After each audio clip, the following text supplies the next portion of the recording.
Let's talk about quotas.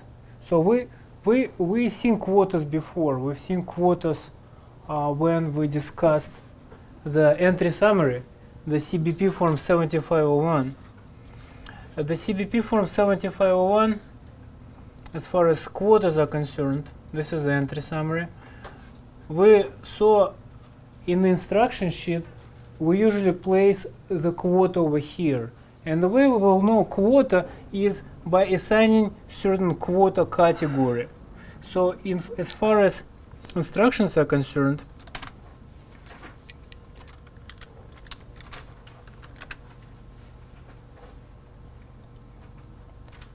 one thing we need to be mindful of is the entry number which affects quota. Just looking by the entry number alone, you should be able, entry type alone, you should be able to see whether the merchandise is subject to quota or quota anti-dumping combination, and what type of the entry it is, whether it is consumption, whether it is informal, because quota falls in the informal, or even the warehouse, which sometimes happens.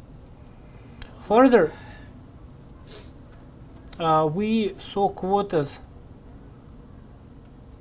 as far as the visa is concerned. So, what's the focus on a visa quota is usually see those two together, because together quota is a restricted merchandise.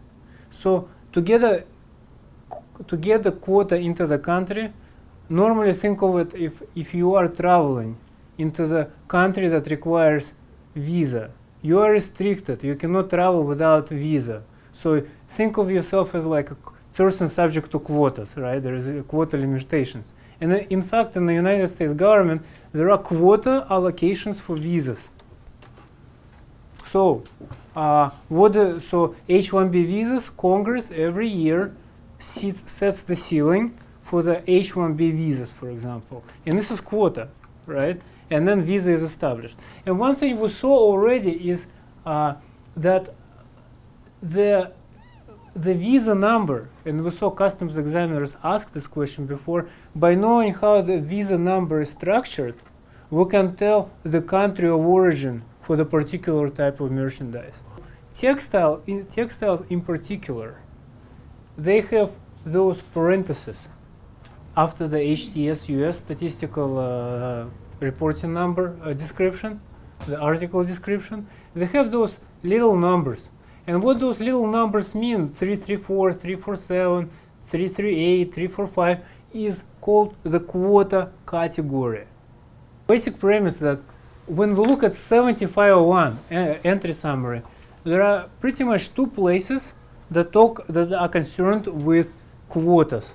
One is entry type right here, and another one is this block 28, I believe, which would state category number. And notice, CAT, CAT stands for category, and number NNN would usually imply the quota number, as we saw that 3-digit number from the HTS US. Question pertaining to the entry type and quotas, you will be ready to answer that question real quick.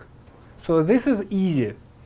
One of the examples of such question is from the past is questions such as this one.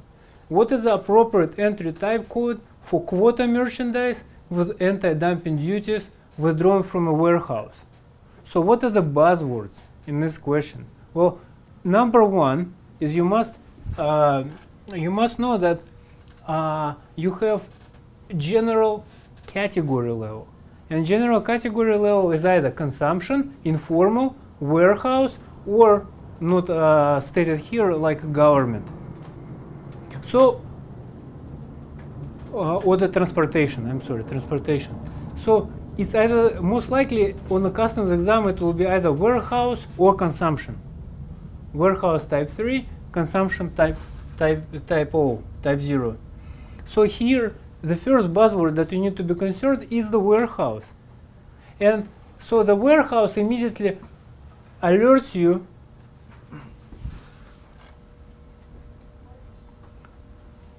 to the type 3. All right, we have absolute quotas as a type of quota. Another more popular one is tariff rate.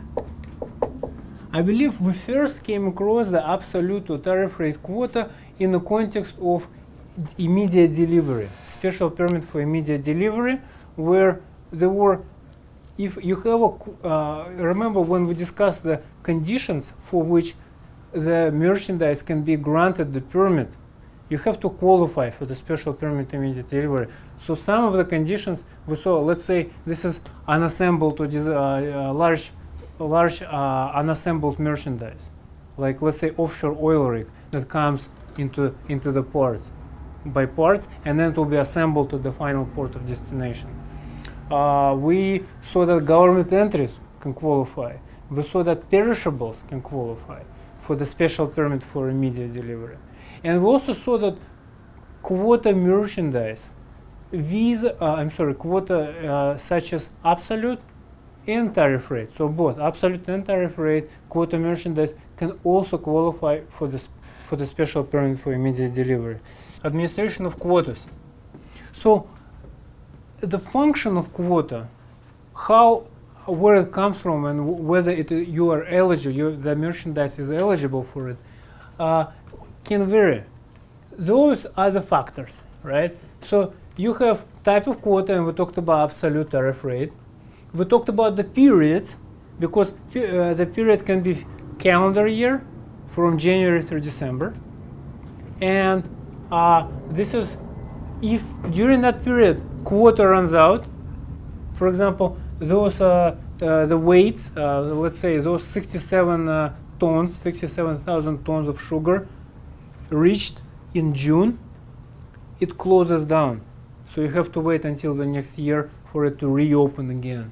So the concept of quota being open means you can bring the merchandise in. Of course, you have to go through the formalities, such as licenses and approvals, but pretty much you have to have it open to bring it in. That's number one. This is the starting point.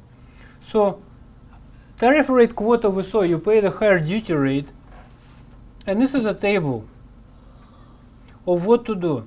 So if you have a merchandise imported in excess of quota limit, you have to ask yourself, the analytical process is it absolute or tariff rate?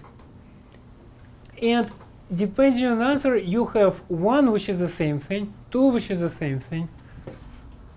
So for FTZ, bonded warehouse, exportation, destruction, but in the case of absolute, in the case of tariff rate, you also have a fifth option, which is importing under the higher duty rate.